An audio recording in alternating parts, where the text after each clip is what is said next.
Hello, everybody. My name is Omnixius, and I am the writer of the Dragon Knight Prophecy. I want to discuss an element of my story because I have gotten a small handful of private messages and a couple of public messages now on the actual story site where people are getting quite angry at a direction I'm going on in the story. The private messages have been very bold. They've been very bold declarations that they are not happy with where the story is going. And I finally got one on the actual main website, and this is what's finally prompting me to talk about it. It's the nature and the evolution of the harem. Now, ultimately, my story is going to end with, a man and multiple women. There is never going to be another man. I want to clarify that up too. That comment, how many men are going to end up in this relationship, has been the largest disturbing factor in all of this. But the second element that people aren't happy with, though, is that the harem is appearing at this point in the story to be Lily's and not Gersius's. So it's Lily who's gathering people in, which is why I think so many people are questioning whether or not there's going to be more men in the future. Because Lily, being a woman, might naturally be attracted to more men. That isn't going to be the case either. So what we see evolving right now appears to be Lily aggressively stalking after Thale and even beginning to refer to Thale as her lover, whereas Gersius seems to be standing by the side almost as a very submissive sort of, what is the modern term for this, like a cuckold type male, where Lily is in charge and he's kind of like, oh, well, if that's what you want, I'll just bow to your desires. I didn't mean to give this impression. I have dropped a couple of hints that seem to have slipped by. So I want to highlight some elements, and I want to explain to you what's really going on. Now, there are going to be some spoilers. There's going to be a huge story plot spoiler here. So if you're not into that, if you're happy with the story, you don't want to be spoiled, don't listen to the rest of this. But if you are unhappy with the harem and the direction it's going in, you need to listen to this. Okay? And here's the spoiler. We're just going to get it right out on the table. Gersius and Lily are now double bound to each other by a binding of souls. Okay? This means that Gersius can feel Lily's emotions, all of them, when they're close to each other. If she's far enough away, they lose. All they can feel is a vague sense of which direction the other one is in. So Gersius knows Lily is in love with Thale. He knows it. He can feel it across the bind. He can feel how she reacts when Lily grabs her hand.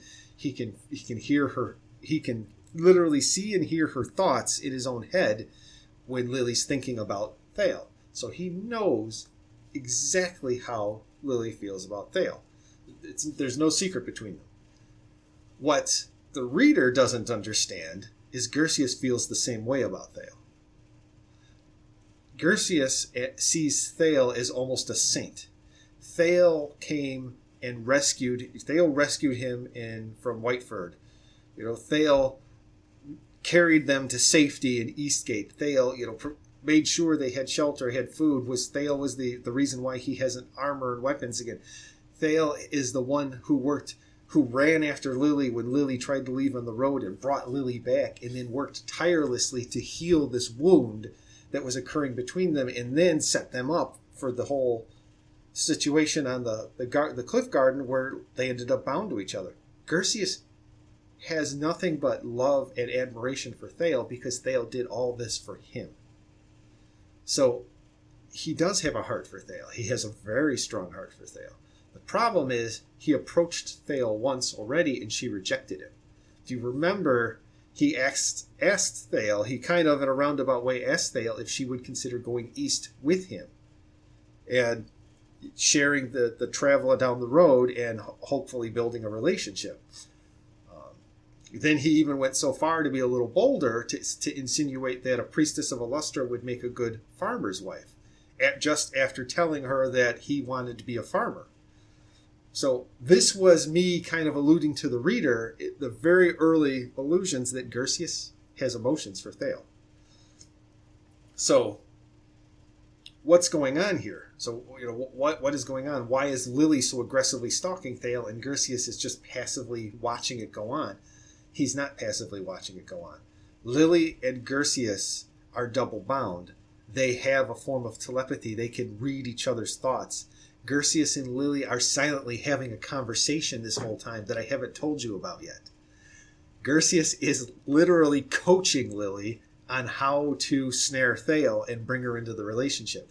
All of this will come to light later, and you will discover that it was Gersius the whole time pushing Lily towards her and, encouraging her to be open with her feelings with Thale. Now, there is going to be an element and a scene coming forward that's going to throw a little bit of confusion on this, and I'm thinking about rewriting it. And it's a scene where Lily goes to Gersius and openly tells him, they have an open conversation about this, and Gersius wants to be clear that she understands that Lily's not free to just love whoever she wants. They have kind of a serious conversation where it starts to come open instead of going on silently in their heads. And Gersius asks her, how many more is there going to be? How many more people are you going to fall in love with? And Lily promises him, that it'll just be Thale. Thale's the only other one. And I don't want that scene to throw too much confusion on, because up until this point, it's just been the two kind of sharing the mental link and prodding one another. And they both know, Lily knows that Gersius loves her too at this point. Lily drops one little clue to this fact when in the temple with Numidel, after Thale admits that she loves Lily, Thale tries to explain to Lily how, when two people come into a relationship, they become exclusive. And Lily drops the comment. She says, I don't think he sees it that way, referring to Gersius, because Lily knows how Gersius feels about Thale as well.